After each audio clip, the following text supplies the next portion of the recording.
In this video, I want to talk about itch hosting, so getting your game online onto the itch.io platform, which using the free plan, you can get your WebGL games and your downloadable builds of your games hosted, and you can create a nice portfolio page without having to dig into HTML and CSS and making a page from scratch. So I have up here a good model of a page. This is Roguelite. And they have a nice banner image with title art. They have a good short catchy tagline. They have some images, instructions for the controls, instructions for how to play, credits, and then down at the bottom, they've got Windows and Mac builds of the game. So this is a good model, and in class, I'm asking you to create a page that has a tagline, a description, it has credits for the assets you use, and it has at least one screenshot. And I will also strongly encourage you to consider, instead of creating a download here, embed your game in HTML because it makes it so much easier for people to play your game, and also makes it so much easier for, say, hiring managers who are looking at your portfolio to assess your skills if they don't have to download anything. So let's jump into Itch. When you sign up for an account, you'll see a page something like this. And if you click the little drop down next to your account, you can upload a new project. And this gives you the ability to customize your game page. So we're going to have spots for title. It's going to give us a URL. We can choose what type of project it is. Is it a downloadable project? So that would be your standalone desktop builds. Is it an HTML project? So something that can actually be played in the browser. Pricing model, space for uploads, your description, and then down at the bottom, who can access your page. So we're going to go through this for our sample game from class, this silly little click farm game where you click on animals and they explode. I've got builds ready to go for the desktop and WebGL. So I'm going to switch back to the editor here. Let's fill this in. So we called it click farm. And as soon as we fill that in, we got our URL for our page. So let's give it a little tagline. We'll make something up. Test your reaction time. This explosive clicker. When we are uploading our Unity projects for this class, basically going to have two bins. It's either your downloadable standalone game or your HTML game. I highly encourage you to consider doing a WebGL build and doing this HTML flow. So I'm going to show you that. I'm going to choose HTML. No payments, since this is a class project. And now you have to upload a zip of your game, and it's important that the zip have index.html as the entry point, and that's what you're going to have for Unity builds. So let me pull up File Explorer. Let's do this from scratch. So I've got my WebGL build. I'm going to right-click, and at least on Windows, I can send to a compressed zip really easily. And we can see here's our index.html file. It's all set up. Got our index.html file in this zip. So I can just flip back here, upload files, upload that zip. And in this little menu, I'm going to choose that this file will be played in the browser. And then we've got some embed options. So how is this going to show up in a frame on the page? And instead of manually setting the size, let's auto-detect using Unity. And let's just see what this looks like, and we'll come back and fill out the description in a second. So save and view.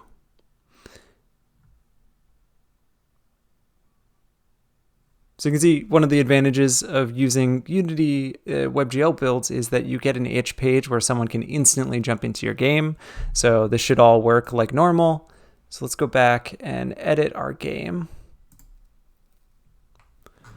So the other information we want to fill in here is this description. So let's create a few sections here. Description, instructions, credits.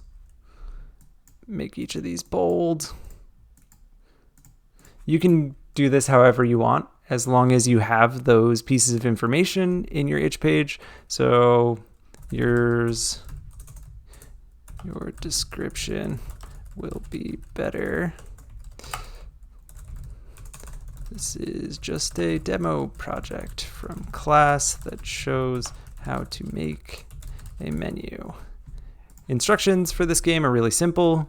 Use your mouse to click on the exploding animals. And then credits down here would be, you can create a list of all of the assets that you used. So I used, for instance, the Kenny font. I believe I used the Future Narrow font. So I would say Kenny Future Narrow font by Kenny from kenny.nl. And then I would grab this URL and make sure that this is a hyperlink. And you would have more than just one here. So I'm just going to put some ellipses. You can fill out the genre tags. You can enable or disable community. But down at the bottom, one of the really important things is that you either are going to leave your game as a draft so that it's not publicly accessible, or you're going to make it publicly accessible. And so I'll show you in draft mode how you can share the page with someone. If you make it public, then anyone who has this URL, whatever your account name .itch.io/clickfarm will be able to get to your game. So I'm going to leave it in draft, hit save. Let's check out our page. So we have our game up at the top. We have description, instructions, credits, and with your drafts, if you're sharing the URL, you need to make sure to grab this secret URL. So if I open up a new private tab and go to that URL, you can see that this works. We can see the game, we can run it. So this you can share with the class so that folks can test out your page, test out your game. But if you try and go to what would be the public URL without that secret at the end, you're going to get a 404. So we have our game. We've got some bare bones information in our description box at the bottom here. I think it would be good to customize this a bit. So up at the top, when you're on your page, you can hit Edit Theme, which will allow you to customize some general things about your page, like the font. I could come down and instead of using later, I could use Anonymous Pro, bump up the size. There are a couple more options here, like you can change your default font. We can change some of the color for our text and links. And so our game features this like bright blue sky, so maybe I would change to a blue link color. And then you have options for creating a banner. So let me show you what a banner looks like.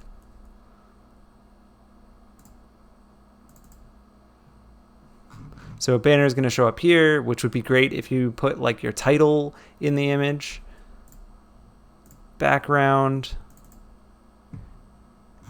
is going to be something that could be repeated behind all of the page. I'm actually going to make it not repeat, but make it fixed, which means that image, doesn't matter how you scroll, it's going to be fixed behind the page. And then embed background. I have downloaded a couple backgrounds from, let me show you real quick, Subtle Patterns. This is a pretty cool site which has a lot of patterns that you could embed that are repeating, that you could use as a background behind your embed. So if I upload one of those, let's grab this one. So this image is going to show up behind the game, and you can control what colors are used for the opacity. So let's leave this at white, and then we can change this alpha slider to adjust how much of that color is blended into our background. So we get like a subtle background, and then when someone plays the game, that game gets placed over that background. So let's save all of this. You can customize to your heart's content.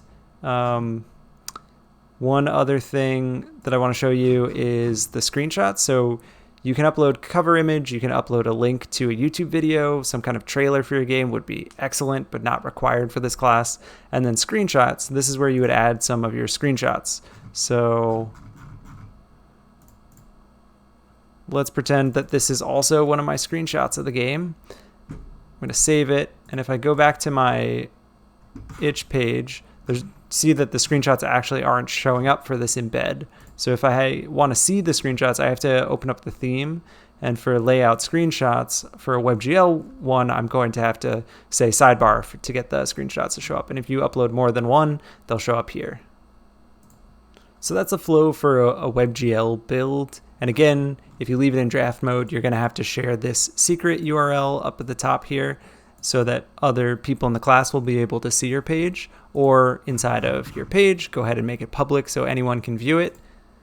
And if you wanted to turn this into a downloadable instead of an HTML page, we would come up here to kind of project, choose downloadable, and then we would go ahead and delete this WebGL build, grab our Windows build, and have to do the same thing of send to, compress zip. And we probably want to call this zip click farm. And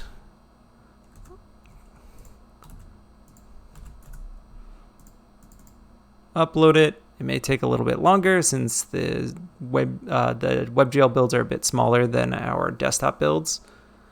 There we go, executable, and we have to choose what platform this works for. So what I built was for Windows 64-bit architecture. So we're going to choose Windows, save, check out our page again.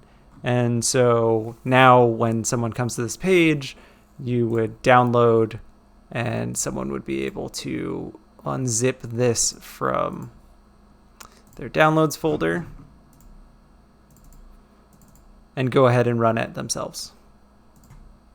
So the flow is not that different for downloadable versus WebGL embedded games. Again, if you have the ability to build your game as a WebGL build and it works fine, that is a great thing to have for your portfolio. In terms of this class, make sure that you have the description, instructions, credits, and that you have shared a link that works in other people's browsers. So that either has to be your secret URL or a public URL. And the way to test that is to open up a private browsing tab and make sure that you can see your build in that private browsing tab.